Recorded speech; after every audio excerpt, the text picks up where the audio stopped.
فلسطینی جنگجو تنظیم حماس نے سخت شرائط پر مبنی جنگ بندی معاہدہ قبول کر کے نئی چال چل دی ہے۔ حماس کی نئی چال نے اسرائیلی وزیر اعظم نیتن یاہو کو بڑی مشکل میں ڈال دیا ہے۔ اسرائیل، حماس اور غزہ میں جنگ بندی کے لیے کوشاں سالسوں کے درمیان ہونے والی مہینوں طویل بات چیت کے بعد اب سخت فیصلوں کا وقت آ گیا ہے۔ حماس نے جنگ بندی کے لیے شرائط کا احاطہ کرتے اس اہم مسودے پر اتفاق کر لیا ہے جو اسرائیل کے وزیر اعظم نیتن یاہو کے مطابق اسرائیل کے مطالبات کی عکاس نہیں ہے۔ یہی وجہ ہے کہ اسرائیلی وزیر اعظم نے ضروری سمجھا کہ حماس کے اعلان کے باوجود وہ جنگ بندی کی شرائط پر مزید گفتگو کے لیے اپنا ایک وفد مصر بھیجیں۔ اب مصر کے دارالحکومت قاہرہ میں موجود مذاکرات کاروں کے لیے ایک بڑا چیلنج اس فرق کو ختم کرنا ہوگا جو حماس کی جانب سے قبول کیے جانے والے جنگ بندی کے معاہدے اور اسرائیل کے ضمن میں مزید مطالبوں کے درمیان حائل ہے۔ قطر میں موجود سفارتی ذرائع جو مصر اور امریکہ کے ساتھ ثالثی کی کوششوں میں حصہ لے رہے ہیں، ان کے مطابق حماس کی جانب سے قبول کیا جانے والا جنگ بندی کا معاہدہ کم و بیش ویسا ہی ہے جیسا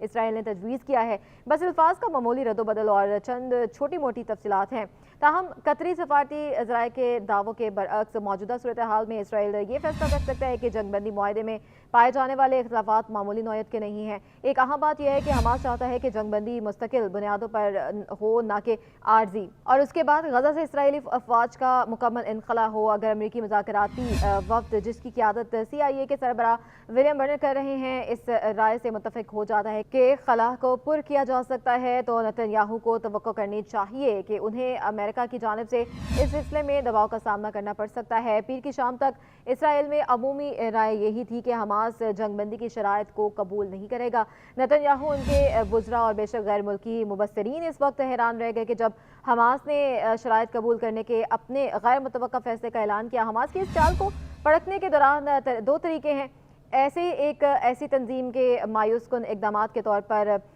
دیکھا جا سکتا ہے جو اسرائیل کے مہینوں پر محیط مسلسل حملوں کے باعث بری طرح مجروح ہے اور تقریباً ٹوٹ چکی ہے، یا ایک غیر معمولی سیاسی اقدام کے طور پر جس نے نیتن یاہو کو دباؤ کا شکار کر دیا ہے۔ دوسری وضاحت زیادہ قابل اعتبار ہے کیونکہ حماس کی جانب سے شرائط قبول کرنے کی پیشکش نے اسرائیلی کی غزہ جنگ میں متعلق منصوبوں اور مفروضوں کا خاتمہ کر دیا۔ اسرائیل غزہ جنگ کے اگلے مرحلے میں اپنی چالوں اور حکمت عملی کی بنیاد اس مفروضے پر قائم کر رہا تھا کہ حماس کے روپوش سربراہ یحییٰ سنوار کبھی بھی جنگ بندی کو قبول نہیں کریں گے، اور اسرائیل نے حماس کی جانب سے جنگ بندی کی پیشکش نہ ہونے کو غزہ میں زمینی فوجی آپریشن شروع کرنے کے اپنے فیصلے کی وضاحت کے طور پر استعمال کیا تھا۔ امریکہ کے موقف بہت واضح ہیں کہ وہ رفح میں کسی بھی زمینی اسرائیلی کارروائی کے خلاف ہے جس میں مزید فلسطینی شہریوں کی جانوں کو خطرہ ہو سکتا ہے۔ اسرائیل نے رواں ہفتے تقریباً 1 لاکھ فلسطینیوں کی مشرق رفح سے نقل مکانی کرنے کی تنبیہ کی تھی، اور اسرائیلی وزیر دفاع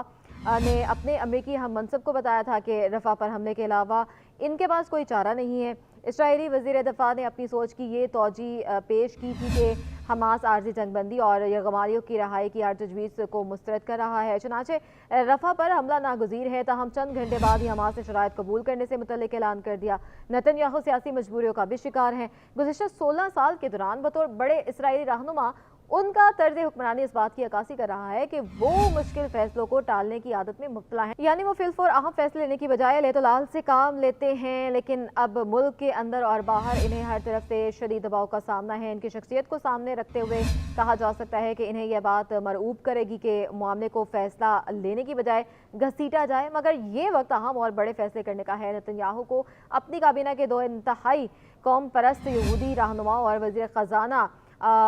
بیزلیل سموٹرچ اور ملک کی قومی سلامتی اور وزیر ایتمار بن گویر کی جانب سے بھی شدید دباؤ کا سامنا ہے۔ نیتن یاہو مخلوط حکومت کے سربراہ اور وزیر اعظم ہیں، اور ملک میں برسر اقتدار اپنے سیاسی اتحاد کو اقتدار میں رکھنے کے لیے انہیں ان دونوں قوم پرست رہنماؤں کی حمایت اور ووٹوں کی ضرورت ہے، اور یہ دونوں وزراء چاہتے ہیں کہ اسرائیل رفح پر قبضہ کر لے، اور انہوں نے نیتن یاہو کو دھمکی دے رکھی ہے کہ اگر وہ ایسا کرنے میں کامیاب نہیں ہوتے تو مخلوط حکومت کو گرا دیں گے، کیونکہ ان کے لیے جنگ بندی حماس کے سامنے ہتھیار ڈالنے کے مترادف ہے۔ اس کے ساتھ ساتھ اسرائیلی یرغمالیوں کو اہل خانہ اور حامیوں نے حالیہ دنوں میں ملک بھر میں مظاہرے کیے ہیں۔ انہوں نے سڑکیں بلاک کی اور مطالبہ کیا کہ اسرائیلی حکومت جلد از جلد جنگ بندی کے معاہدے کو قبول کرے تاکہ ان کے پیارے حماس کی قید سے رہائی پا کر جلد گھروں کو لوٹ سکے۔ یرغمالی افراد کے اہل خانہ کو اسرائیل کی موجودہ کابینہ میں موجود وزراء بینی گینجز اور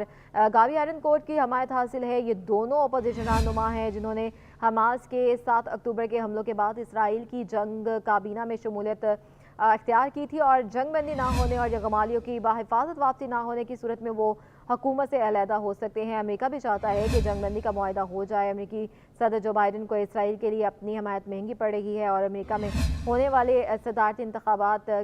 اس سال میں انہیں اس حمایت کے ساتھ قیمت بھی ادا کرنی پڑ رہی ہے۔ اگر صدر بائیڈن یہ فیصلہ کرتے ہیں کہ جنگ بندی کا ایک قابل قبول ویژن موجود ہے تو اسرائیلی وزیراعظم پر اسے قبول کرنے کے لیے دباؤ ڈالیں گے، اور اگر صدر بائیڈن نتن یاہو کو جنگ بندی قبول کرنے پر مجبور کرتے ہیں تو نتن یاہو اپنی مخلوط حکومت کی بقا اور 7 اکتوبر کے حملوں کے بعد امریکی صدر کی جانب سے دی جانے والی عام حمایت سے کسی ایک کا انتخاب کرنا پڑے گا انہیں۔ اور اسرائیل میں عمومی تاثر یہی ہے کہ نتن یاہو جنگ کو طول دینا چاہتے ہیں تاکہ ان غلطیوں پر پردہ ڈالا جا سکے جن کی وجہ سے حماس 7 اکتوبر کو اسرائیل میں گھس کر تقریباً 1200 اسرائیلیوں کو ہلاک اور 240 کو یرغمال بنانے میں کامیاب ہوا ہے۔ جنگ بندی کا مطلب یہ بھی ہوگا کہ اسرائیل نے حماس پر مکمل فتح حاصل نہیں کی، وہ مکمل فتح جس کا وعدہ وزیراعظم نتن یاہو نے اپنے عوام سے کیا تھا، اور دوسرا یرغمالیوں کو رہا کرانے کا وعدہ جو جنگ بندی کے بغیر ممکن نہیں لگ رہا۔ یہ جنگ اس راز سے پردہ فاش کر رہی ہے کہ کیسے اسرائیل جیسے طاقتور ممالک کے لیے حماس جیسی کمزور تنظیموں کو